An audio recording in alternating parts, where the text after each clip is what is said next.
नमस्कार दोस्तों, आप सभी का स्वागत है सीकेज एकेडमी में। दोस्तों, आप लोग देख रहे हैं करंट अफेयर्स की ज़बरदस्त सीरीज़ है और इस सीरीज़ से आपको निश्चित ही फ़ायदा मिलेगा अपने एग्ज़ाम में।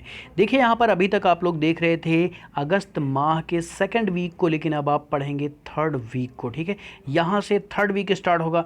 जैसे ही थर्ड वीक कंप्लीट होगा, थर्ड वीक से रिलेटेड जितने भी इंपॉर्टेंट करंट अफेयर्स के क्वेश्चन हैं उन सभी को मैं एक वीडियो में पिरो दूंगा और वहाँ पर मोस्ट इंपॉर्टेंट प्रश्नों को ही मैं रखूँगा। जो थोड़ा बहुत मतलब कि इम्पॉर्टेंट नहीं है तो उनको मैं फ़िल्टर कर दूंगा, तो यहाँ पर आपको रिवीजन भी हो जाएगा और मज़ा भी आ जाएगा। तो चलिए आज का ये वीडियो शुरू करते हैं। हाल ही में किस राज्य में मूल्य निगरानी और संसाधन इकाई की स्थापना की घोषणा की गई? तो कहाँ की गई है? कर्नाटक में की गई है। ठीक है, अब देखिए यहाँ पर यह घोषणा केंद्रीय रसायन और उर्वरक मंत्री श्री डी.वी. सदानंद गौड़ जी ने की है। ठीक है, अब देखिए यहाँ पर हम बात करें कर्नाटक के मुख्यमंत्री की वी.एस. येदियुरप्पा जी हैं और राज्यपाल वजुभाई वाला हैं। ठीक है, दूसरा आपका प्रश्न, किस मंत्रालय ने फिट इंडिया फ्रीडम रन का आयोजन किया जाएगा? ठीक है, किस मंत्रालय द्वारा? तो ये है युवा मामले और खेल मंत्रालय द्वारा फिट इंडिया फ्रीडम रन का आयोजन किया जाएगा। केंद्रीय युवा मामले और खेल मंत्री किरण रिजिजू जी हैं वर्तमान में। ठीक, तीसरा आपका प्रश्न है, किस राज्य में वनों की कटाई की उच्च दर के कारण हॉर्न बिल पक्षी के निवास स्थान को खतरा पड़ गया है? तो ये है अरुणाचल प्रदेश में। ठीक है, कहाँ है? अरुणाचल प्रदेश में। अब देखिए यहाँ पर पापुम रिजर्व फॉरेस्ट में ही ये जो सर्वे हुआ है। ठीक है, तो ये पापुम रिजर्व फॉरेस्ट 862 वर्ग किलोमीटर क्षेत्रफल में फैला है और इस यहाँ पर वनों की कटाई की वार्षिक दर 8.2 वर्ग किलोमीटर है, जो कि बहुत ज़्यादा है। इसको रोका जाना चाहिए क्योंकि इससे बहुत बड़ा नुकसान हो रहा है। ठीक, आवास और शहरी मामलों के मंत्रालय ने हाल ही में किस योजना के तहत राज्यों की रैंकिंग जारी की? तो ये है भैया अमृत योजना। क्या नाम है? अमृत योजना। अब देखिए इस योजना में टॉप पोजीशन पे है ओडिशा और दूसरे नंबर पे है चंडीगढ़ है। ठीक है, चंडीगढ़ केंद्र शासित प्रदेश है। ठीक है, अब देखिए आगे इसमें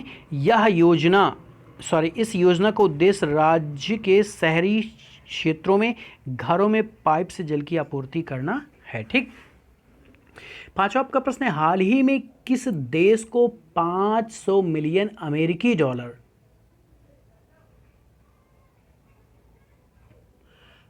500 मिलियन अमेरिकी डॉलर की सहायता राशि दी गई? तो मालदीव को दी गई। किसके द्वारा? भारत के द्वारा। अब देखिए क्यों दिया गया? तो भाई कनेक्टिविटी परियोजनाओं में इससे उनको फायदा मिलेगा मालदीव को। ठीक है, छठवां आपका प्रश्न है, हाल ही में किस देश के सुमात्रा द्वीप पर माउंट सिनबांग ज्वालामुखी में पुनः उद्गार हुआ? तो ये है इंडोनेशिया में। कहाँ? इंडोनेशिया में है। अब ध्यान देना है, यहाँ पर इंडोनेशिया में लगभग 120 सक्रिय ज्वालामुखी हैं। ठीक, चलिए 7 नंबर है, हाल ही में सुप्रीम कोर्ट ने किस वरिष्ठ वकील को अवमानना मामले में दोषी करार दिया? तो ये प्रशांत भूषण को है भाई। यहाँ पर देखिए कोर्ट ने 22 जुलाई को प्रशांत भूषण को कारण बताओ नोटिस भी जारी किया था। 8वां नंबर प्रश्न है, पाकिस्तान के कितने खिलाड़ियों के डोप टेस्ट में फेल होने के कारण 4 साल के लिए प्रतिबंध लगा दिया गया? तो 3 खिलाड़ी। अब देखिए बहुत ही इंपॉर्टेंट प्रश्न है, ये ध्यान दीजिएगा। अब देखिए यहाँ पर कितने खिलाड़ी? 3 खिलाड़ी। कितने साल के लिए? 4 साल के लिए। कहाँ के खिलाड़ी? पाकिस्तान के खिलाड़ी। ठीक, ध्यान देना। अब देखिए इन खिलाड़ियों से पिछले साल के साउथ एशियाई गेम्स के मेडल वापस ले लिए गए हैं। अब ध्यान देना यहाँ पर ये जो 4 साल का बैन लगाया गया है, कब से कब तक रहेगा? तो ये 3 दिसंबर 2019 से 2 दिसंबर 2023 तक ये बैन लगा रहेगा। ठीक, 9वां आपका प्रश्न है, किस सरकार ने रेहड़ी पटरी वालों को 20,000 रुपये तक का कर्ज मुहैया कराने की घोषणा की? तो ये है दिल्ली सरकार। अब दिल्ली सरकार का मतलब आप जानते हैं केजरीवाल की सरकार। ठीक, चलिए यहाँ पर अब देखिए भाई, इससे 1 लाख प्लस पंजीकृत रेहड़ी पटरी वाले दुकानदारों को लाभ मिलेगा। इसमें फल वाले और सब्जी विक्रेता ये शामिल हैं भाई। ठीक, 10वां आपका प्रश्न है, केंद्र सरकार ने किस राज्य के कुछ हिस्सों में 15 अगस्त से 4G सेवा की ट्रायल की शुरुआत करने की घोषणा की? तो ये है जम्मू कश्मीर में। अब आप जानते हैं कि जम्मू कश्मीर की बात करें तो यहाँ पर अनुच्छेद 370 था जो कि इसे विशेष राज्य का दर्जा देता था, जो कि अब समाप्त किया जा चुका है।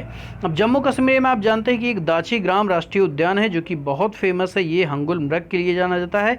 ये प्रश्न भी कई बार पूछा गया है। ठीक, 11 नंबर है आपका, भारतीय सशस्त्र बल द्वारा चीन के साथ तनाव के बीच किस परियोजना को पुनर्जीवित करने की घोषणा की गई? तो ये है प्रोजेक्ट चीता। इस परियोजना को 3500 करोड़ रुपए से पुनर्जीवित करने का निर्णय लिया गया है। अब यहाँ पर देखते हैं कि क्वेश्चन फॉर यू में आपके लिए मैंने जो प्रश्न रखा है इसका उत्तर आपको देना है। आपको पता है तो निश्चित दीजिएगा।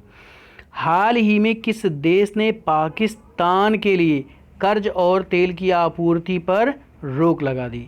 अमेरिका, इराक, चीन, सऊदी अरब। तो ये 4 ऑप्शन आपके सामने हैं। वीडियो पसंद आए तो लाइक करिएगा। मिलते हैं नेक्स्ट वीडियो में।